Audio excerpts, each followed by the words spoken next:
राम राम भाई सारे ने। मैं नवीन जॉब अलग से यूट्यूब चैनल में आप सभी का हार्दिक स्वागत करता हूं भाई। सभी को गुड मॉर्निंग। और आज आप लोगों के लिए हरियाणा सीईटी के लिए इम्पोर्टेंट इन्फॉर्मेशन लेके आया हूं भाई कि हरियाणा में अभी कुल कितने पद खाली पड़े हैं, ठीक है। और हरियाणा सीईटी की पूरी जानकारी लेके आया हूँ भाई, ठीक है। नोटिफिकेशन ही समझ लो इसको। और पूरी कितने मतलब बंदे किस तरह से एग्जाम होगा, कितने नंबर उसमें एक्स्ट्रा जुड़ेंगे, कितने किसको नंबर लेने पड़ेंगे, ठीक है। पूरा आप लोगों को समझाऊंगा, तो वीडियो को शुरू से लेकर एंड तक जरूर देखना भाई। वीडियो अच्छी लगे तो लाइक और शेयर जरूर कर देना भाई, ठीक है। तो स्टार्ट करते हैं। हरियाणा में सरकारी विभाग, बोर्डों और निगमों में या विश्वविद्यालय में 3.232% लाख पद क्या है भाई, रिक्त पड़े हैं। 3,32,000 जो पद है वो क्या पड़े हैं, खाली पड़े हैं भाई, ठीक है। और इनको भरने का जिम्मा किसने लिया भाई, हमारे सीएम साहब ने ऐसा कुछ बोल रहे हैं। देखो भाई कद भरेंगे, है तो नकली काम इनका, ठीक है।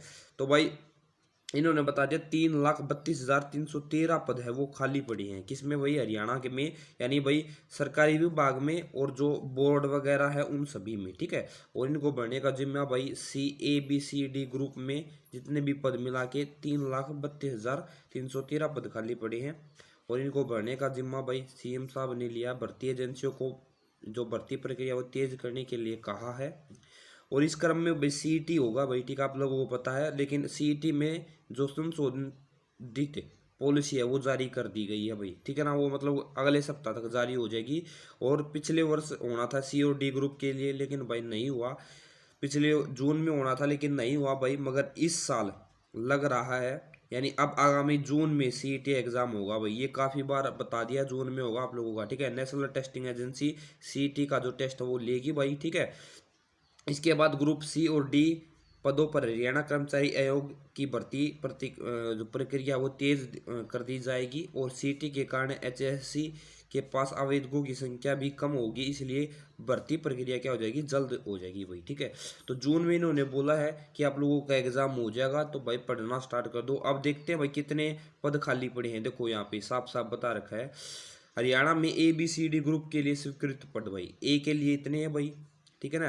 भाई इतने हैं मतलब स्वीकृत है मतलब, और भरे हुए ये है और खाली ये पड़े हैं भाई, ठीक है। तो डी ग्रुप में देखो भाई, डी ग्रुप में जो है वो 71,301 पद है वो खाली पड़े हैं। सी ग्रुप में 2,06,000 भाई, ठीक है ना, 616 कुछ इतने पद खाली पड़े हैं। तो इतने इतने पद है वो खाली पड़े हैं। मैं आप लोगों को सरकारी विभाग में बता देता हूँ। देखो ये सरकारी विभाग में वो खाली पड़े पद है जो डी ग्रुप के पद है। तो 40,703 पद है वो क्या है, खाली पड़े है फिलहाल, ठीक है। और 1,30,264 है वो सी ग्रुप के खाली पड़े हैं। तो आप लोग देख सकते हो कितने पद खाली पड़े हैं। इनकी नीयत साची नहीं है भाई, ठीक है। अगर इनकी नीयत साची हो तो ये भर जाने चाहिए। ये सोचे 2024 का जो इलेक्शन होगा उसके आसपास में इन न भराएंगे, ठीक है भाई। वोट बैंक बना बस इनके, अपने उस चक्कर में है ये।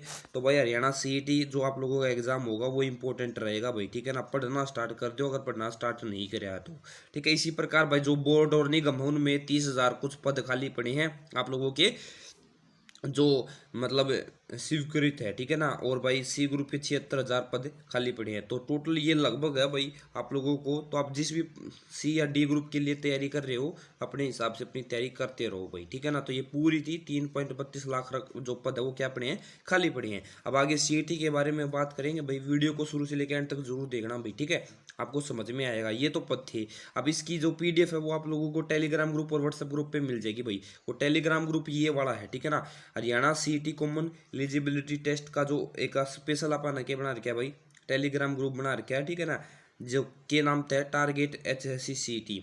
इसमें मेन बात तो ये देखो भाई, जितने भी NTA, ठीक है ना, NTA में जितने भी एग्जाम मतलब क्वेश्चन बैंक है वो, और HSC के सभी प्रीवियस ईयर क्वेश्चन मैंने डाल दिए हैं, ठीक है ना। HSC के सभी प्रीवियस ईयर जो क्वेश्चन है वो PDF के रूप में डाल दिए, आप लोग जाके देख सकते हो, ठीक है। नीचे इसका लिंक दिया हुआ, वहाँ से जाके इसको ज्वाइन कर लो भाई। और ये सभी डिटेल भी वहाँ पे मिल जाएगी आप लोगों को। और इसमें चैट का ऑप्शन भी खाली है, आप लोग वहाँ जाके बात वगैरह भी कर सकते हो अगर आपकी कोई प्रॉब्लम है तो, ठीक है। तो इसको ज्वाइन कर लो भाई, अच्छा ग्रुप है सीईटी के लिए।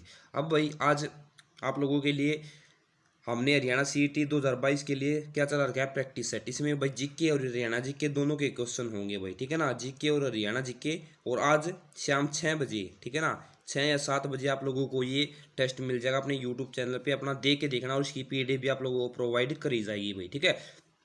तो ये भी आज 6 बजे आप लोग देख सकते हो। 6 बजे आज ये सीईटी का प्रैक्टिस सेट होगा, जिसमें हम जीके और हरियाणा जीके दोनों के प्रैक्टिस सेट आपको कराएंगे। तो वीडियो जरूर देखना, ये भी आज 6 या 7 बजे आप लोगों को अपने इसी यूट्यूब चैनल पे देखने को मिल जाएगा भाई, ठीक है। तो भाई क्या बात है, देखो सीईटी का एग्ज़ाम आ गया है, तो प्लीज़ अच्छे से भाई अपनी तैयारी करना स्टार्ट कर दो, ठीक है ना। कोई बोल रहा है जून में नहीं होगा, तो भाई भाई वे ऐसे ही बोलेंगे, ठीक है। उनका काम बोलना है, उन्हें खुद खुद कुछ नहीं करना, ठीक है ना। बड़का ना ओरा ना करने दे। जो हरियाणा पुलिस के चक्कर में पड़ रहे हैं भाई, हरियाणा पुलिस का जो होना है वो तो होना है, लेकिन अपनी तैयारी करना स्टार्ट कर दो, ठीक है। क्या बता जून जुलाई के बाद आवा हरियाणा का रिजल्ट का कुछ नहीं भी रहा है, ठीक है। सच बताऊं बात तो यही है। तो अपनी सीईटी की तैयारी करना स्टार्ट कर दो, मेन बात यही है भाई, ठीक है। अब बात करते हैं आगे। हरियाणा ग्रुप सी और डी की भर्ती के लिए एलिजिबिलिटी टेस्ट यानी सीईटी की अधिसूचना में संशोधन होगा। यानी भाई संशोधन क्या है भाई, देखो सीईटी स्कोर में जो आर्थिक व सामाजिक मापदंड के 5% जोड़े जाएंगे, और एचएससी की परीक्षा में सामाजिक व आर्थिक मापदंड के 2.5 अंक जोड़े जाएंगे। कहने का मतलब जो सीईटी का एग्जाम होगा ना भाई, ठीक है, उसमें तो आप लोगों को 5 नंबर मिलेंगे। देखो भाई मैं इसको जूम इन कर देता हूँ, ठीक है ना। तो देखो यानी सीईटी का जो एग्जाम होगा उसमें 5% अंक मिलेंगे आप लोगों को, ठीक है ना, मैक्सिमम। और जो एचएससी लेगा अलग से ग्रुप सी का, डी में तो यही रहेंगे भाई, लेकिन अलग से सी ग्रुप का जो एग्जाम लेगा उसमें 2.5 नंबर आप लोगों को मिलेंगे। अब देखो क्या रहेगा, जो परिवार की जो 1.80 लाख यानी 1,80,000 रुपये से सालाना आय जो है कम होगी, उसी को भाई ये मापदंड का लाभ मिलेगा भाई, ठीक है, पहली बात। तो उसके बाद में भाई सीटी और एचएससी, ठीक है ना, में परीक्षा में जो होगा, जो परीक्षा उसमें भाई न्यूनतम 50% और भाई 40% अंक लेना। यानी जो जनरल कैटेगरी है उसको 50 नंबर भाई, और जो आरक्षित एससी/बीसी है उसको 40% अंक लेना जरूरी होगा भाई, ठीक है। और सीटी की वैधता 3 साल की होगी भाई, ठीक है ना। पहले 1-2 साल की बोल लेते, लेकिन अब 3 साल की होगी भाई, ठीक है ना। और भाई क्या होगा, स्कोर बढ़ा सकते हैं, यानी हर साल होगा। और अगर आपका स्कोर कम तो अगले साल भी आप दे सकते हो, लेकिन 1 साल अगर आप लोगों ने दे दी तो उसकी वैधता 3 साल तक होगी भाई, ठीक है। उसके बाद में अनुभव के अंक के लिए 1.80 लाख रुपए की जो वो सालाना आय की बाध्यता है वो मान्य नहीं होगी भाई, अगर आप लोगों के पास एक्सपीरियंस है तो, ठीक है। इसमें मेन बात बताता हूँ आप लोगों को। इन्होंने बोला कि भाई सरकारी विभाग और विश्वविद्यालय में जितने भी वही मतलब पद खाली पड़े हैं ग्रुप सी और डी के लिए, उसके साल जो पिछले साल अधिसूचना जारी की गई थी उसमें भाई अब संशोधन कर दिया गया है, ठीक है। और सीईटी परीक्षा भाई, मगर सीईटी परीक्षा ली नहीं गई है, इसलिए भाई सीईटी पिछले साल जो अधिसूचना जारी करी थी इन्होंने, ठीक है ना, अब उसमें क्या कर दिया मतलब क्या कर दिया है, उसके लिए भाई सीईटी के लिए हरियाणा कर्मचारी आयोग यानी एचएससी ने शिक्षक समेत 9,000 पदों को वापस ले लिया गया था, ठीक है। और इसी अधिसूचना के लिए भर्ती प्रक्रिया शुरू कर दी गई है, जिसमें भाई संशोधन किया गया है। जो संशोधन वो आगे आप लोगों को बताऊंगा। और इन्होंने साफ साफ यहाँ पे लिख भी दिया है कि अगले सप्ताह, ठीक है ना, नई पॉलिसी यानी संशोधित पॉलिसी की अधिसूचना जारी होगी, यानी नोटिफिकेशन आप लोगों को अगले सप्ताह मिल जाएगा भाई, ठीक है। उसके बाद में सीटी स्कोर के अनुसार भर्तियों के लिए इच्छा जताई जाएगी। कहने का मतलब कैसे, देखो इन्होंने साफ साफ लिख दिया भाई यहाँ पे कि अगर भाई सीटी स्कोर यानी भाई हरियाणा कोई भी उम्मीदवार है, ठीक है ना, उससे इसका इच्छा पूछी जाएगी भाई। जैसे इसके लिए अगर पदों की संख्या 30 से कम है तो सीटी स्कोर के उम्मीदवारों में से 5 गुना ही इच्छा जता सकते हैं, ठीक है। यानी भाई इच्छा जता सकते हैं कि हम इस पोस्ट पे जाना चाहते हैं या नहीं जाना चाहते। अगर 30 मतलब जो पदों की संख्या 30 या 40 के बीच में तो 150 ही कि वो अपनी इच्छा वो जता सकते हैं, फिर उसमें से लगेंगे तो भाई 30 या 40 ही, ठीक है। अगर पदों की संख्या 40 से ज़्यादा है तो 4 गुना इच्छा जता सकते हैं, ठीक है। और इसके लिए सीईटी कट ऑफ मार्क्स भी बताया जाएगा, ठीक है ना, सारी चीज़ बताई जाएगी भाई। उसके बाद में तो इस संख्या के बाद वालों को इग्नोर कर दिया जाएगा। यानी भाई कहने का मतलब क्या है कि अगर मान लेते हैं भाई 35 वैकेंसी हैं, तो उसके बाद 150 बच्चों से इच्छा जारी की जाएगी, ठीक है। और फिर 150 बच्चों में से जिसका भी हाई स्कोर होगा, ठीक है ना, उनको दोबारा से टेस्ट के लिए बुला लिया जाएगा और बाकी जो बच्चे होंगे उनको इग्नोर कर दिया जाएगा। कहने का मतलब ये है इसमें, ठीक है। और फिर उन्होंने बताया कि भाई जताने के लिए किया जाएगा और इच्छा जताने वाले उम्मीदवारों को फिर से जो अनारक्षित पद है यानी जनरल पद है उसमें कम से कम 50% और भाई आरक्षित पद यानी SC BC में भाई कम से कम 40% अंक प्राप्त करने होंगे भाई, ठीक है ना। और फिर आप लोगों की सामाजिक व आर्थिक मापदंड के लिए 2.5 अंक जोड़े जाएंगे उसमें, ठीक है। यानी कहने का मतलब कि है, इन्होंने साफ साफ लिख दिया, यानी अगर जो अंक है यानी 100 नंबर का पेपर है भाई, ठीक है, लिखित परीक्षा में 97.55 अंक की ही होगी। यानी कहने का मतलब जो दूसरी CET से अलग होगी, HSC लेगी, वो 97.5 अंकों की होगी भाई, ठीक है ना।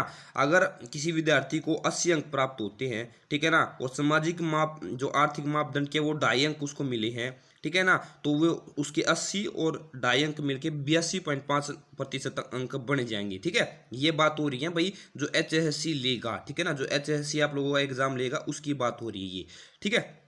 उसके बाद में मेरिट के आधार पर परिणाम घोषित कर दिया जाएगा और 50 या 40% अंक जिसने नहीं प्राप्त किए होंगे भाई, ठीक है ना, उसको दोबारा से क्या देना होगा भाई, परीक्षा देना होगा, वो एलिजिबल ही नहीं होगा, ठीक है। और सामाजिक आर्थिक मापदंड के ये सभी आप लोगों ने पढ़ भी रखे होंगे, अगर नहीं पढ़ रखे भाई कि पुरुष में कौन किसके अंतर्गत आता है, किसको अंक मिलेंगे किसको नहीं मिलेंगे, ये आप लोग यहाँ पे देख सकते हो, ठीक है। और भाई यहाँ पे भाई आप लोग देख सकते हो कि आवेदक हरियाणा का निवासी होना चाहिए, पहला या दूसरा बच्चा, और जिसकी मौत 42 साल की उम्र पूरी करने के बाद हुई हो तो उसको भी नंबर मिलेंगे, ठीक है ना। तो 5 साल की पूरी करे पहले हो गई हो तो 5 अंक CET के सामाजिक आर्थिक मिलेंगे। यानी जब वही किसी की पिता की मृत्यु होगी हो, ठीक है ना, तो उसके 5 नंबर मिलेंगे, ठीक है। उसके बाद में और मैक्सिमम 5 जुड़ सकते हैं भाई, ठीक है ना, ये बात समझ में। और हरियाणा निवासी है और विमुक्त जाति से या टपरीवास से संबंध रखता तो उसको भी 5% अंक मिलेंगे, ठीक है। और या भाई कहने का मतलब एक्सपीरियंस के वो 8 वर्षों तक का एक्सपीरियंस होगा, ठीक है ना, तो उसको भी अंक मिलेंगे 4%। कितने मिलेंगे? 4 अंक मिलेंगे, यानी 4% अंक मिलेंगे, ठीक है। और लेकिन इस पे भाई 1.8 लाख रुपए की सालाना आय की भी शर्त लागू नहीं होगी। उसके बाद में अगर कोई सामाजिक आर्थिक जो दंड है, ठीक है ना, उसके सभी मामलों को पात्र हो तो CET में अधिकतम 5% और HSC की परीक्षा में 2.5 अंक मिलेंगे। यानी भाई मैक्सिमम आप लोगों को जो HSC CET का एग्जाम होगा उसमें 5 नंबर मिल सकते हैं और HSC जो खुद से अलग से एग्जाम लेगा उसमें 2.5 अंक मिल सकते हैं। तो ये पूरी बात थी। उसके बाद में यहाँ पे देख सकते हो कि 40 और 50% अंक लेना जरूरी होगा, ठीक है ना। उदाहरण के रूप पे आप लोग देख सकते हो अगर 100 का कोई एग्जाम है, ठीक है ना, और CET लिखित परीक्षा में उसको 95 अंक मिले तो भाई उसमें से 80 अंक उसने आ जाते हैं, ठीक है ना। यानी भाई अधिकतम जो CET की परीक्षा होगी वो अधिकतम 95 अंक की होगी भाई, ठीक है ना। 95 अंकों की होगी, 95 नंबर की CET परीक्षा होगी, उसमें भाई 80 नंबर उसने ले लिए, ठीक है। उसके बाद में 5 अंक उसे एक्स्ट्रा मिलते हैं, ठीक है। तो 5 अंक एक्स्ट्रा मिलने का मतलब क्या हो गया भाई, उम्मीदवार का CET स्कोर हो गया भाई 85, ठीक है ना। और लिखित परीक्षा में जनरल कैटेगरी को 97.5 अंक लेने होंगे और आरक्षित को 40% अंक लेना होगा और इसी तय में CET होगा भाई, ठीक है ना। तो ये पूरी आप लोगों को जानकारी थी भैया, आशा करता हूँ आपको समझ में आया होगा, ठीक है ना। आप लोग देख सकते हो जिसके घर में भाई यानी कोई मतलब परिवार में कोई भी क्या नहीं है, नौकरी पे नहीं है, उसको भी मिलेगा। अब भाई ये हरियाणा में जो रहने वाले हैं उनको भाई 50% अंक, ठीक है ना, मतलब देना होगा भाई, यानी फीस की बात हो रही है। और भाई जो गैर हरियाणा निवासी उनको भी 50% और गैर आधार कार्ड जिनका आधार कार्ड है उनको इतना, ठीक है ना। और फिलहाल स्टैंडर्ड रेट 1000 रुपये है तो भाई 500 रुपये फीस है, कहने का मतलब, ठीक है ना, बिल्कुल। तो आप लोग देख सकते हो ये पूरी जानकारी, आशा करता हूँ आपको समझ में आई होगी। तो वीडियो को लाइक और शेयर जरूर कर देना भाई, पूरा मैंने बता दिया इसमें आप लोगों को, ठीक है ना। और अच्छी लगी हो तो एक बार लाइक और शेयर कर देना, चैनल को सब्सक्राइब कर देना और शेयर जरूर कर देना। और भाई और कोई कमेंट हो तो नीचे कमेंट जरूर करना, ठीक है। थैंक यू, लव यू सभी को, राम राम, राधे राधे भाई।